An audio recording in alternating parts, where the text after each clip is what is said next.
Hey guys, and welcome back to my channel. Good morning. Now mabuhay from the Philippines. Anyways, magandang buhay, magandang Sabado. Happy Sabbath. Good morning. It's a beautiful Sabbath morning here in the Philippines, and I am extremely excited to share with you guys. This week was packed with amazing experiences. There were times I wanted to vomit. There were times when I'm just bursting into joy for what God has done. There are times I was really challenged, and I've been in some situations where only answered prayers just brought out the results that I wanted to help to finish the mission. So, without further ado, we're gonna get into it. And again, as I said, if you like these videos, give a thumbs up. Leave a comment below. Let me know where you're watching from, how you're benefiting from these videos, and please share these videos with your family, share it with your friends so that they too can receive a blessing from these reports. So without further ado, let's get straight into it. So I had returned from my birthday was over. It's time to get back to work, and my first mission was to transport this government worker here, Mam Weng. She's going to have some meetings with the ABTA. The gentleman in the white shirt, that's the husband of one of the mayor of one of the areas we operate, which is Palanan. And the man holding him in the red shirt, that's Pastor Melke, that's his area. So he's happy to see them. And the gentleman to the right beside Mam Weng is Deputy Chief of Police. So, he goes into Palanan. He actually lives close to the air base here for us. So whenever he needs to go in for work to report for duties, he will fly with us. We'll take him in there. He'll spend week, 2 weeks, 3 weeks, and then he will come out. So usually we transport him so that he can go and do his duties. So that was my first mission this week. And after that mission, Captain Ray and I, which is the other missionary pilot, we did a team mission this week. So for those who have been following the news of the Philippines, a typhoon, they call it a super typhoon, it just devastated portions of the Philippines. So we were asked to go in and do a survey flight. I wanted to vomit because I was not the one flying. I was the one taking the pictures and the videos, and it was hot, bumpy, and I'm looking down at an iPad, two cell phones, and camera operating the switch. There were times I was this close to throwing up my stomach.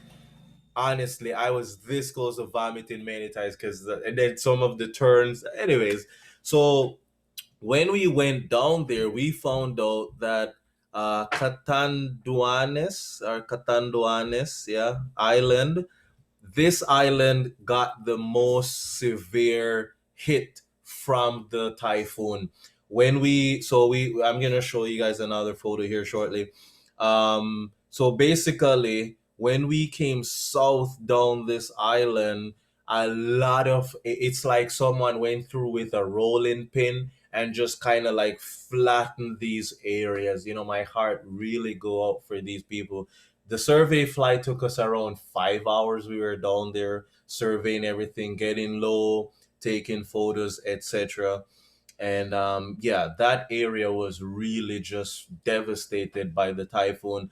Further up north, we were given three specific areas, and this was a request from ADRA, Adventist Relief Agency, or Adventist Disaster Relief Agency, right? They were the ones who requested us to go down and do this flight. So that's where we departed from. That white line here, that's base. And we went down and just surveyed the whole thing. They wanted more areas, but based on our fuel, we couldn't do any more. So we just focus on the main areas that they wanted so we can report to them for that. Virac is an airport, and I have some good news for this area. Come next week, I'm gonna be going on one of the supplies run. I'm gonna be taking some cargoes to Virac, airport so that they can distribute it to those who were affected by the typhoon. So this was what my tracker picked up basically for that mission. We were out flying, and God sustained us right throughout the whole flight. We never had any issues with the airplane. Weather cooperated perfectly. When we got there, the visibility was good. We could see the area and take photos and so on. And we're just hoping that those videos and photos can get in the right hands so that help can come to these individuals who are suffering. The next day after that mission, it was time to pack again. Adventist Adventist Disaster Relief Agency, or ADRA, they had a team of two that was asked to go down to take some things to be distributed to those areas. So the next day I was planning for it, but it's going to require me to be away from home at least one night. So it's going to be a 2 day trip. I'm going to leave in the morning and I'll come back 2 days later, right? So I packed my little bag, and I like this photo because this is what a missionary pilot bag looks like. It's not the typical pilot stuff where, when you're in the airport of the commercial world, you see those pilots, nice uniform, shades, everything, pulling their nice bag. This is what a missionary pilot bag looks like. I call it my survival kit.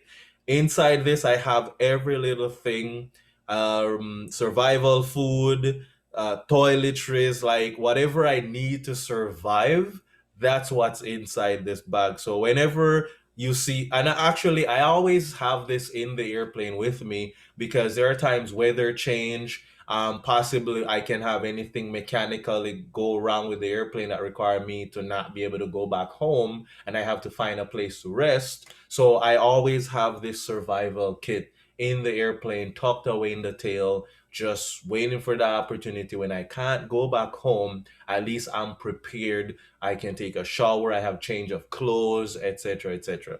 Right. So this was gonna be my mission for that trip. It's 7 legs basically, so I'm gonna take off out of base. I'm gonna go down to a grass strip, pick up the Adra team, drop them off 30 minutes later, spend the night at that airport. Then the next day, which is number four is where I'm gonna rest. Number five, I'm gonna pick up two senior patients and their son and take them all the way up to six.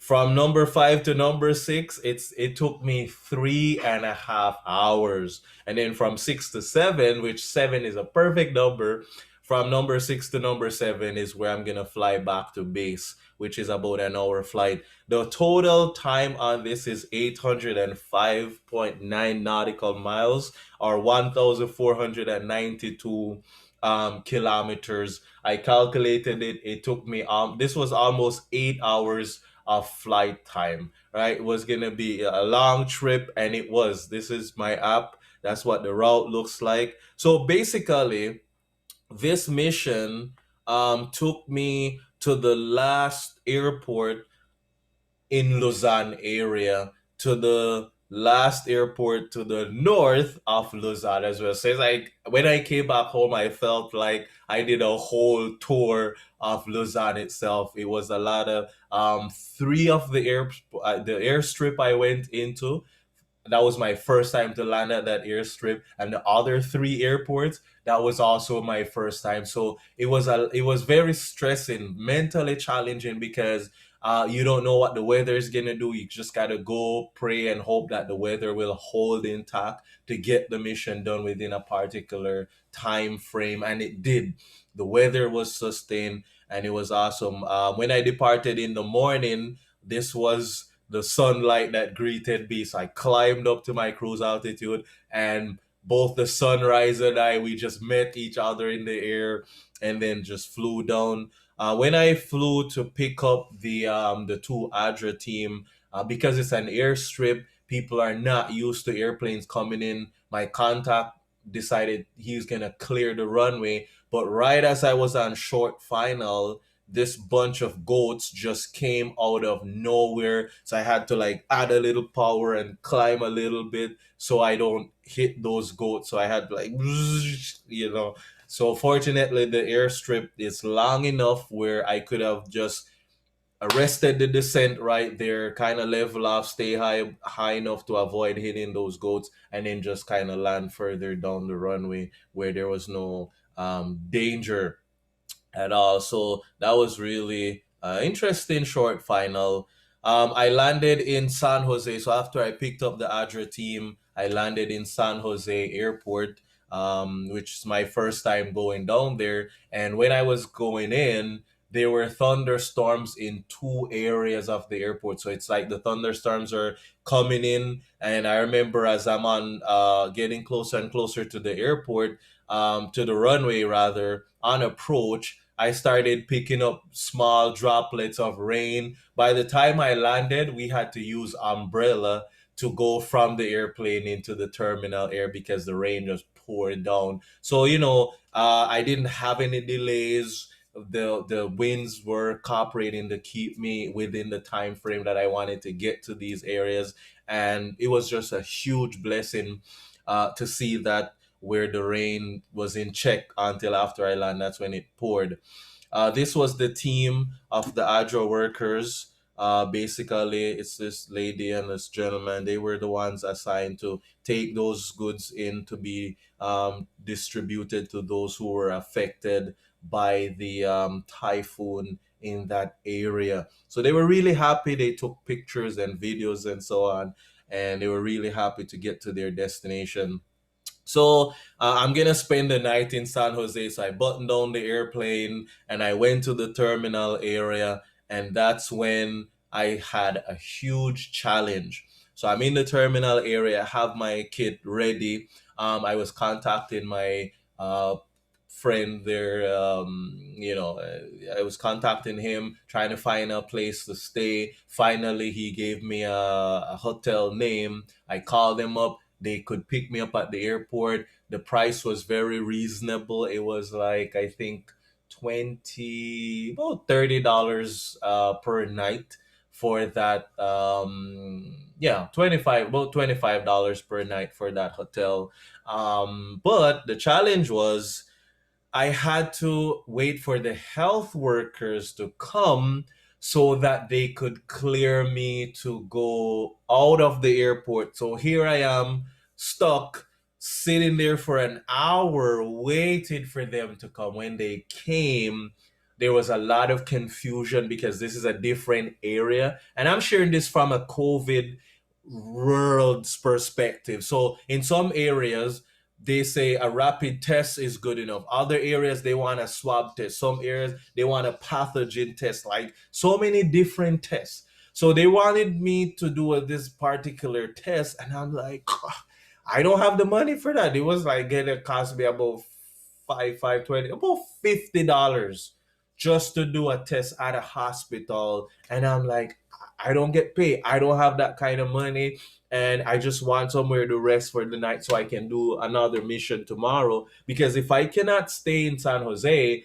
then maybe I can't stay in Rombland either, and I might have to go back north. Which these airports that I'm like this mission, none of the stops that I do has fuel. They don't have fuel. I don't have a fuel option, so I had to pack all the fuel I could in the airplane and bring some extra drug with fuel as well, because the whole mission for 8 hours of whatever it's worth, I don't have a refueling option per se. So I'm like, gotta calculate my fuel, gotta get it right, because I don't want stopping to get fuel. Like there's one place I could, but it's gonna be time consuming. So I calculated everything and I'm like, okay. So I talked with the doctor and I said to him, hey, the Department of Health in my area, they have enlisted me on the frontliners category. So I'm not just a pilot, I'm not a tourist. I'm actually on the frontliners list of people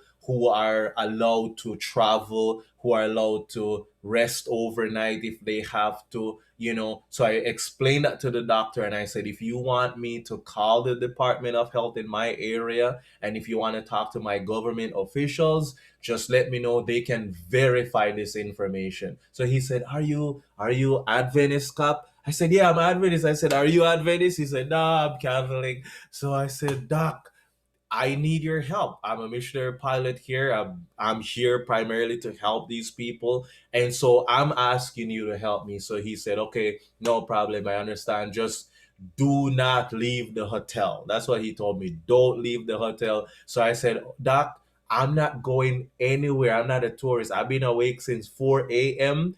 and I really need to get adequate rest because the next mission is gonna be way longer, so I need adequate rest. I went to the hotel and it's one of those regular hotels, cheap. You get your money's worth. It has cockroach and mosquitoes inside, and just it's just fine. And I didn't complain because Christ was in a more humbling situation than I was. So I was very grateful that I had somewhere to rest.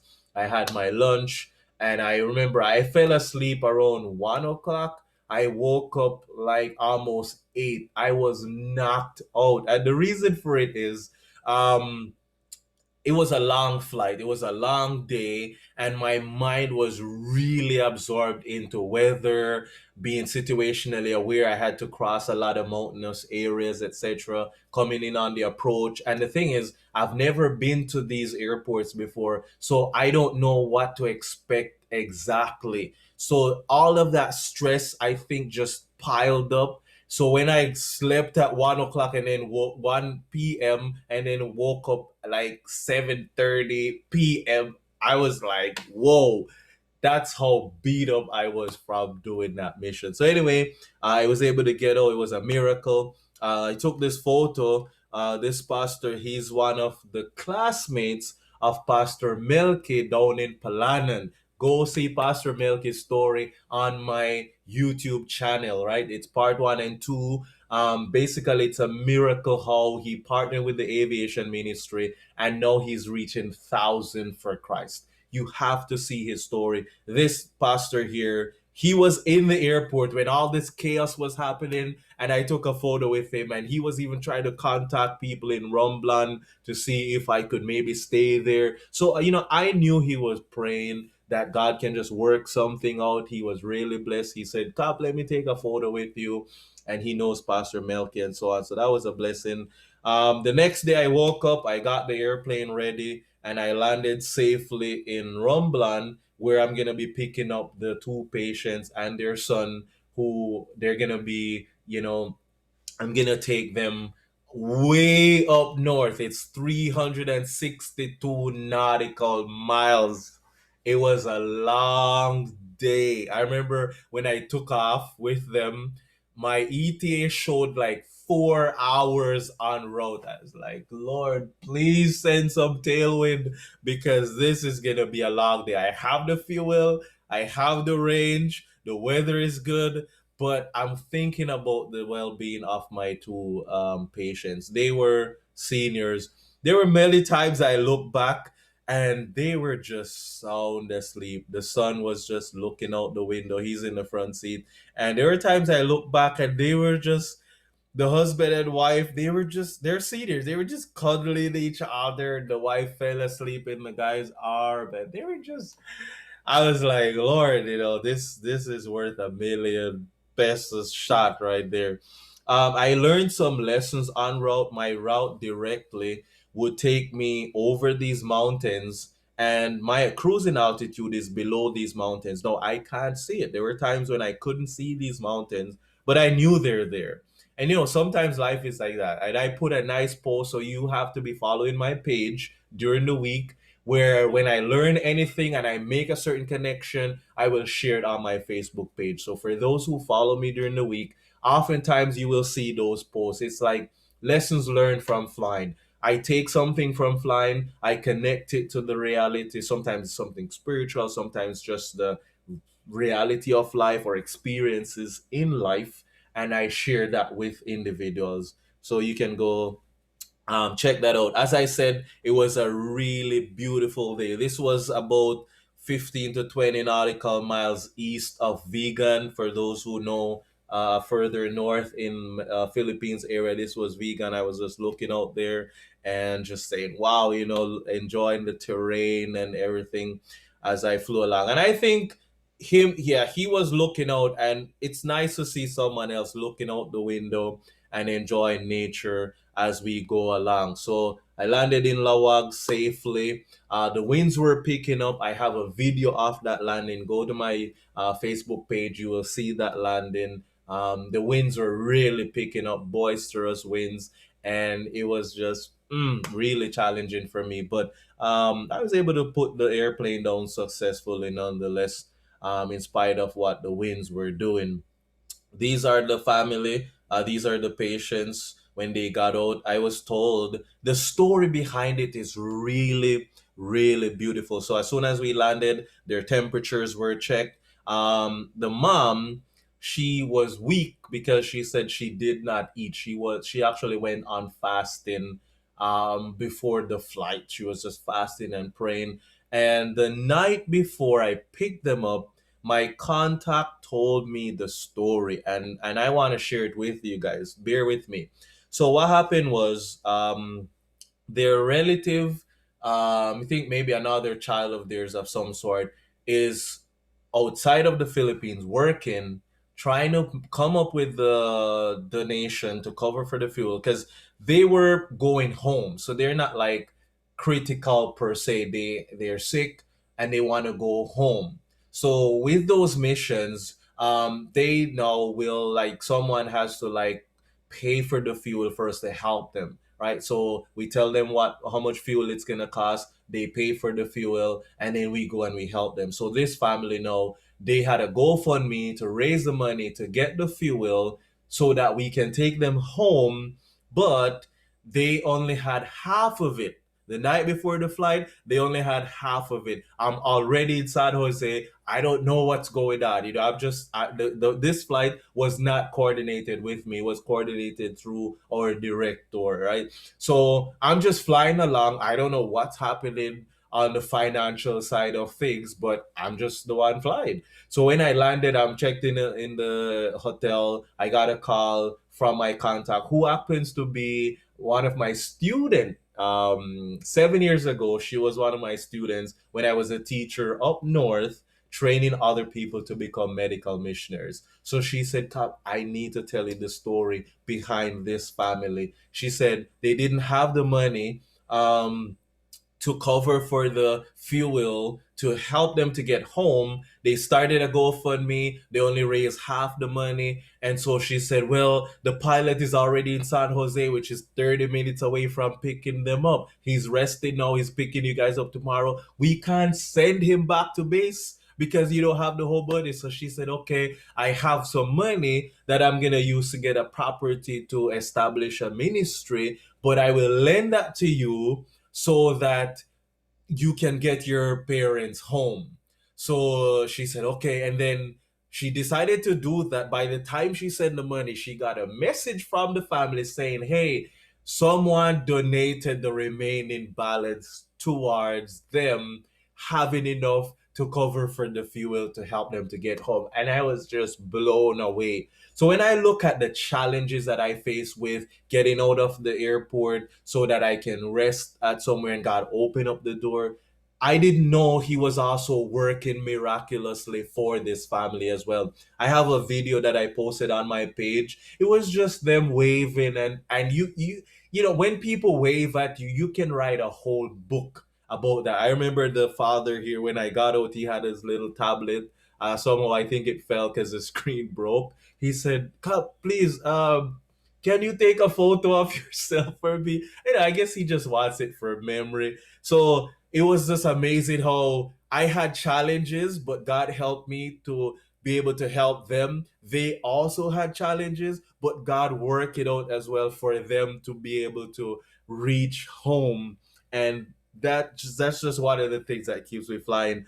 Due to the COVID, when I landed at the airport, this is my contact here. She's my good friend. She was my student.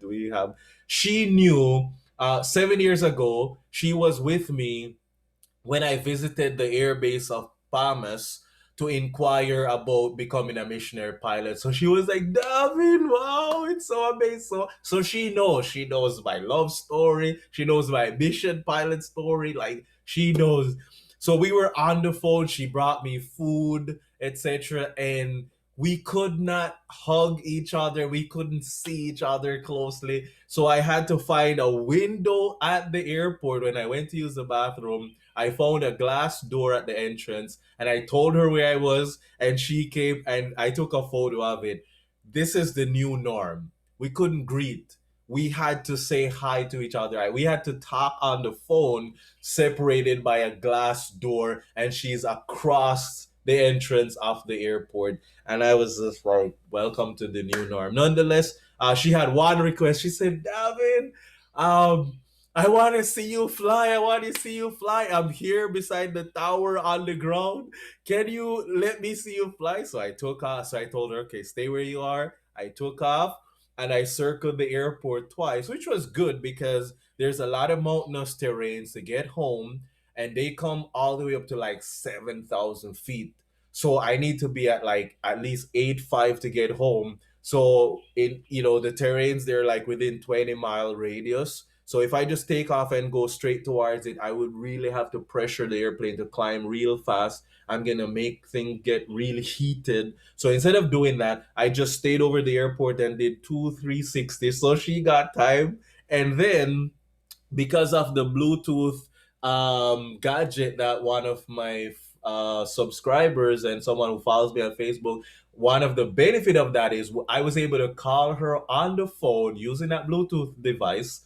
So I'm talking on the phone with my headset. I don't have to hold my phone. It's just Bluetooth connection. I called her up and I'm talking to her. She's like, hey, I see you. I'm waving at you. Can you see me? Oh, it's so nice to see you flying, etc. So, anyways, that was just a huge blessing for us. I got something to eat from her, and this was what my route looks like. So, as you can see, it was a long day. The tail of it is the end of Lausanne. That's the end of Lausanne, the last airport in Lausanne. And Lawag is the last airport that's operational at the north of Lausanne. So basically, I covered the entire Luzon area. And one good thing, because it's such a long flight and I have these seniors, usually I have to stay out of Manila's airspace. So Manila, this is the international airport, is the busiest airport in the Philippines. A small airplane like mine, you're not allowed into Manila's airspace, period. But after the COVID, when a lot of the airlines are not going, they're not so busy. So I called them up. I said, if you guys are not too busy, can I come a little closer to Manila Airport so that I save time and fuel to get this mission done?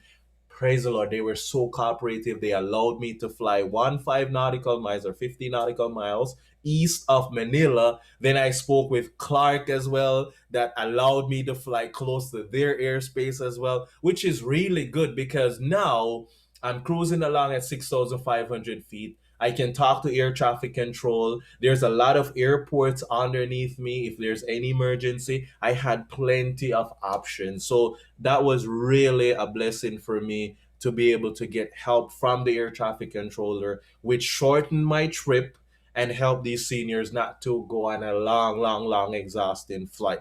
So that was really a blessing for me. I got some tip. It's a pack of sunflower seed. I'm vegan, so this is so good for dressings. Yep, dressings is the name of the game. When it comes to sunflower seed, vegans love it because this is where you make all your ranch dressing, your sesame street. A mayonnaise. Thank you, Reen. It's very versatile, this kind of thing. And I got a whole kilo, which is 2.2 pounds. This was my tip from work. Not gonna tell you who gave it to me, but it was a blessing. Speaking about blessing, another huge blessing came up. Guys, I'm holding in my hand here something that's just You guys have to hear the story behind the next item that I'm about to show you. Okay, you have to hear the story. I didn't do a lot of flight, I did a lot of hours.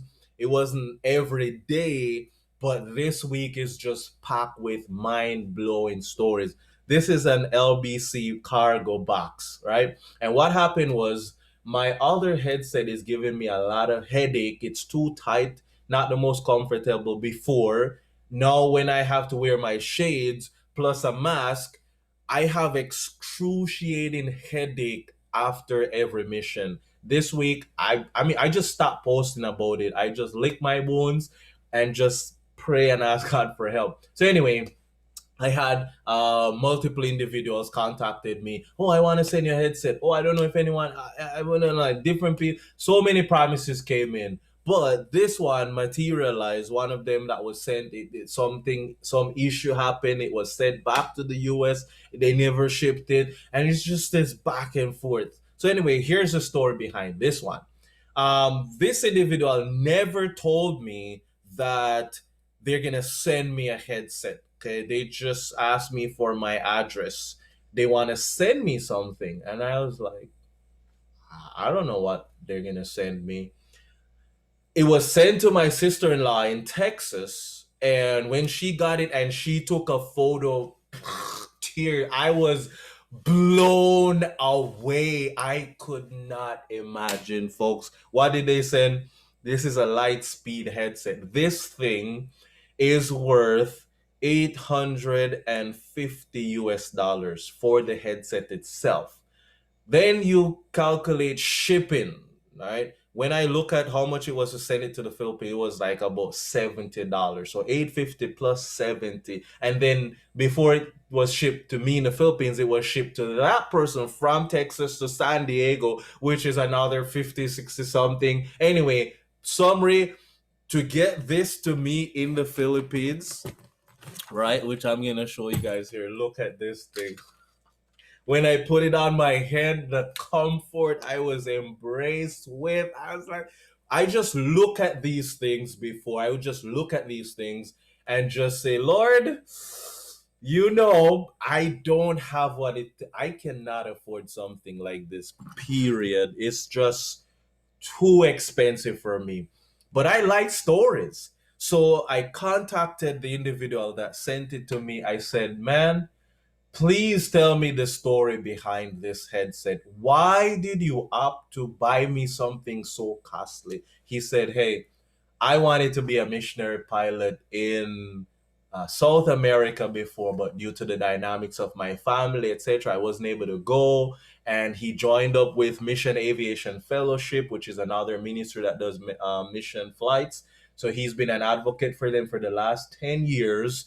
And he said they went to Oshkosh, about 40 people in a room, just sharing stories. He messaged his wife and said, hey, honey, I know what heaven is gonna be like. And the wife was like, hey, let me guess, a place full of a bunch of pilots and airplanes. He's like, no, it's gonna fill with a place that has people who share stories of how God used them to be a blessing to other individuals, right? And so when he shared that story with me, I was just blown away. And I noticed something. The individuals who go all out in whether it be getting me a gadget or a device or prayer or support or donation, when I follow up with each donor, I notice that they have a particular relationship with God. And that says something. And what that says is, I am in the Philippines praying and asking God for help to help these people. And these individuals are following me on Facebook, following me on YouTube, Instagram, etc., my website, and they have a certain connection with God. Where I remember even one donor, he said, I am training myself as a Christian how to listen to the Holy Spirit's prompting. So I'm praying, and God is not gonna drop a headset from heaven. I pray, I ask Him, and then He impresses hearts. And one thing I like, the beauty I like with it is these are not items that I had like a GoFundMe or a fundraiser link. It's where I'm in my closet agonizing with the Lord, praying for these things to just be able to be of more use to people, more blessings to others. And then these Christians show up with just asking for an address or hey, a website link, etc. And next thing you know, whatever they give just blow me away. And that's why it's really a life of faith for me, where people are impressed by the Holy Spirit. So the Holy Spirit impresses me to pray, and then he touches the heart. And I always let each person who reach out to me, I always let them know, it's not the item, it's not the value of it, it's the dynamics of answer to prayer. So every time it happens, what happened now, it's twofold. They are there saying the Holy Spirit impressed them to do something. They don't know what I'm praying about. So when I share from my perspective what's happening, they too, it's like this twofold blessing where they are so blessed to know that the Holy Spirit led them in the right direction and they were obedient. And I always say that to them, and actually this donor, he mentioned that we were chit-chatting this morning. He said, hey, don't thank me, thank the Lord. And that's one thing I really admire with genuine Christians. They know I don't want the praise, I don't want the glory. Let God get the glory. So when I'm out there, these are some, and you might be asking, why am I sharing this with you guys? Here's why I'm sharing it with you. Oftentimes, when I share posts that I don't get paid, some people feel like, am I struggling because I don't get paid for what I do? No, it's not struggling. I share it from the perspective of, look, it's not a job for me. I'm not financially compensated, but when I need something, God provides it. And that's why when I have to stay in a cheap hotel with a cockroach, I don't complain. When I have to lift people who they're covered with vomit, sometimes their wound is smelling bad, different things. I don't complain because I know why I'm out there. I know I have to do this. And it's not a paycheck that motivates me. I'm just this black lump of clay in the potter's hands, and he uses me. And oftentimes, and also it's another twofold to it. I share these reports to let those of you know who are praying and supporting, this is where your donation goes. Because imagine what it's like, right? If I'm out there murmuring and complaining, oh man, I have to lift people with vomit, I have to lift casket, I have to do this, it's hot, I'm tired, I have this excruciating headache, and I don't have a paycheck to buy a better headset. Imagine if I was just miserably complaining out there. I think God would not have been blessing with these things. But I lick my wound, I pray, and I just say, Lord, when you are ready, you will bring about the blessing that I need. That being said, right? So just want to thank you guys. I want to give back. God has been so gracious to me in blessing me with so many different opportunities, so many different things to keep going as a missionary pilot. I want to give back. So this is a cookbook for the price was not. I was supposed to blur the price. Don't look at the price, guys. I want to give away two of these cookbooks, right? But in order to get it, you have to answer this question: what year and what month did I get my pilot's license? You answer that question. Put a comment below, whether Facebook or YouTube, wherever you watch this video. Put the answer in the comment section below. What year and what month did I get my pilot's license? If you get the answer correctly, I want to send you a copy of this missionary cookbook, right? It's free for you. It's just I want to give back to the community. Not only that, the person who sent me this headset and the other donors before, a lot of you guys are mostly in the US.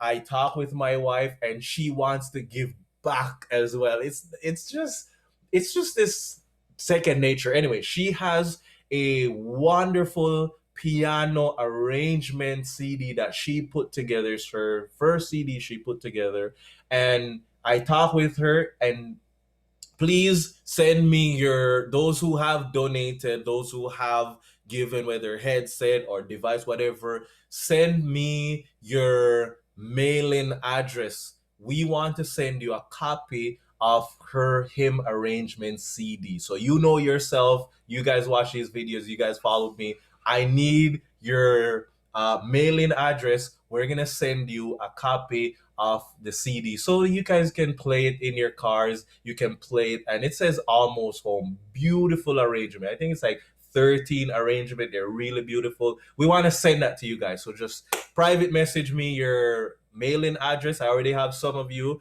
mailing address. Send me yours. And for those who have not submitted, send me yours so I can give back to you. You want a copy of this? Please send me the answer. Comment the answer below on this video. What year and month did I receive my pilot's license? Once you have the answer correctly, I will shuffle the names and two-person will be selected to win this missionary kitchen cookbook for free that we put together a couple of years. When I say do the work and God provide the means, I'm not exaggerating, folks. Literally, that's how I survive. I just do the work and allow God to provide the means. And you see it. You guys been watching these videos. You've been seeing these videos. Like when I put this headset on, I was like, oh. I gave it to my wife for her to try it as well, and she was just blown away. And that's kind of one thing we were looking at this week. We're thinking, where we're coming from. It's been a 7-year journey. We've gone through a whole lot. Many of you, you know our story. It's a lot of struggles and challenges. And now to see how God decides to bless our efforts at this point. Every day when we sit at our table to eat, we just sit down and we begin to count our blessings. Like I remember when I first came to the Philippines, the most I could afford is like a can of garbanzos. That's the most I could afford. A can of garbanzos and put that with my rice. There were many times we couldn't even afford protein to eat with our rice. Can I have a? I should have had. I have milk on my face, guys. Good thing it's soy milk, right? Yeah, we were just looking at our experiences and we realized that God has really been blessing, and that's why I keep doing what I'm doing. I just do the work and allow God to provide the means. If you like what we do, if you want to support what we do, go over to my website. Our list of needs is there. By all means, we encourage you to go to By His Stripes Ministries 1844.com. If you want your donation to go to something specific, just leave a note, whether you do Venmo, PayPal, Square, whatever you do. If you want it to go to something specific, just post a little message there. For those who want to get a tax deductible receipt for their donation, send us an email. Our email address is on our website. Send us an email that you're interested in making a donation and you would like to have a tax deductible receipt. We can give you one of those so that you can have your accounting for your donation, etc. So coming up this week, next week, I am excited for next week. I'm really excited. Next week, I'm gonna be going down to Virac. There's about 600 pounds, about 300 something kilos of cargo that is supposed to be sent down to that area. It's gonna be out of Manila Airport, like the Manila Airport where all the big planes are. So I'm excited for that. It's gonna be a little challenging because when it comes to taking off behind a heavy aircraft and landing, you really gotta know what you're doing so you don't get trapped in wake turbulence, right? So that's gonna be the safety thing. I have to pay attention to that. So pray for me on that. Tomorrow's mission is gonna be a sad one. One of our patients that we transported in September had died, and it's up to Batanes, long flight over the waters. Come tomorrow, God's willing and weather permits, I'm gonna be transporting that body back home for the family for the funeral. So we solicit your prayers for that family, that you can continue to pray for them. What else is happening this week? Next week, yeah, those are the two flights that's scheduled for next week. And again, I just continue to emphasize brothers and sisters, beloved friends, without your prayers, without your support, all these missions could not have been accomplished, whether it be what you help towards when it comes to keeping the aircraft going, fuel, my personal needs, etc., a headset, whatever it is, we partner together. And when I do these flights, yeah, the people see me physically, but little do they know that there are thousands of other individuals that's out there praying. There's out of that thousand, there's a few from that who say, I appreciate what you do. Here's a headset to get rid of that headache you have. Here's $100. Buy food. Keep your health going. Some they don't have anything to offer, but simply they reach out to me and they say, "Hey, I appreciate what you do. Keep going." Some people they share feedbacks. They said the news is so depressing. All I see is this drama, the COVID, the pandemic, the work, the stress, the election, etc., natural disasters. But when I come on Facebook and I see your posts helping people, you fly, you're passionate, you help these people, it gives me a reason to smile. Some they share things with me. They said, I have worship and I check your page and I see your little devotional in the morning and it lifts my spirit. You guys keep me going, and I want to say thank you for that. Thank you for your prayers. Thank you for your support. God bless from the Philippines, and I look forward to sharing with you episode 22. God bless and mabuhay.